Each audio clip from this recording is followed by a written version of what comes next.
सैयद तारिक हुसैन। बहुत बहुत शुक्रिया sir, thank you very much. Finally जो है क्वेश्चन आवर्स वापस रिज्यूम हुए। नंबर पढ़े डिप्टी स्पीकर साहब, मेरा सवाल नंबर पढ़े तारिक साहब। Number question number 152 sir. Answer भी taken as read. Supplementary. Thank you. Supplementary sir के अभी मेरा सवाल था इस बजट के डेफिसिट पे सर।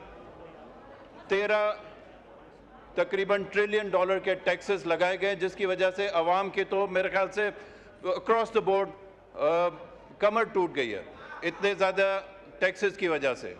लेकिन इसके बाद भी डेफिसिट बजट में अभी मौजूद है। अब उसके ऊपर मैंने ये पूछा था कि इसका तरीका किस तरह होगा कि इतने सारे टैक्सेस लगाने के बाद भी अगर हमारे पास 7-8-9 ट्रिलियन का अभी बजट में डेफिसिट है, तो उसके लिए उसका हल क्या है सर? क्योंकि ये नहीं हो सकता। ऑलरेडी हम 9 ट्रिलियन की तो अब सिर्फ इंटरेस्ट रेट पे कर रहे हैं। कितना अमाउंट करते जाएंगे? इसमें एक कॉपी पेस्ट करके दे दिया गया है सर कि हम ये कर लेंगे वो कर लेंगे, लेकिन इसमें से हो तो कुछ भी नहीं रहा। फॉर एग्जांपल इसमें लिखा हुआ है कि इंटरेस्ट रेट को कम कर दिया जाएगा, जबकि इंटरेस्ट रेट पे कोई अभी तक फ़र्क नहीं आया। तो रियलिस्टिकली स्पीकिंग कोई फ्यूचर की पॉलिसी है कि हम इस डेफिसिट को ख़त्म कर लें ताकि हम कोई सीधे रास्ते पे आ जाएं? क्योंकि हर बार अगर हमने डेफिसिट लेते जाना है, तो अब मेरे ख्याल से कुछ टाइम में ऐसा टाइम आ जाएगा कि हम सिर्फ अपनी पूरी जितनी रेवेन्यू कलेक्शन है पाकिस्तान की, वो सिर्फ और सिर्फ हम इंटरेस्ट पेमेंट में दे देंगे। तो बाकी मुल्क कैसे चलेगा? जी, ऑनरेबल अली परवेज साहब।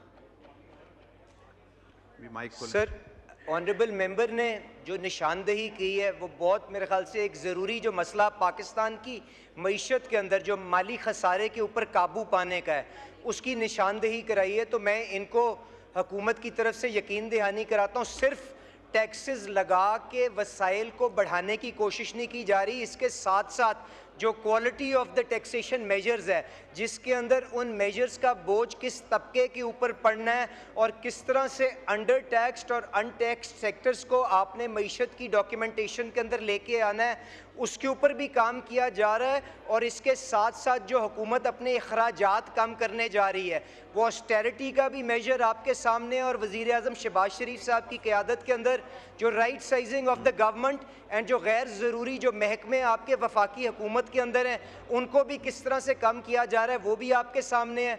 फिर एक बहुत बड़ा मसला जो आपके पास पेंशन्स की लाइबिलिटी का है, किस तरह से उसको कंट्रीब्यूटरी स्कीम्स के ऊपर कन्वर्ट किया जा रहा है। और इन सारे इक़दामात के ज़रिए अगर आप खसारे को देखें as a percentage of GDP, तो यकीनन मेरे ऑनरेबल भाई को इस चीज़ को देख के तसल्ली होगी कि वो डाउनवर्ड ट्रेजेक्ट्री के ऊपर है। इंशाल्लाह ताला ये हुकूमत जो है प्राइमरी सरप्लस भी अचीव करेगी और इस खसारे के ऊपर काबू पा के, और जिस तरह से इन मसाइल के ऊपर काबू पाएगी, आप देख रहे हैं महंगाई भी काबू में आ रही है और यकीनन इंटरेस्ट रेट्स भी अनकरीब आप और बेहतरी उसमें आती देखेंगे, क्योंकि महंगाई के ऊपर सिंगल डिजिट के अंदर हुकूमत काबू पा चुकी है। बहुत बहुत शुक्रिया जी।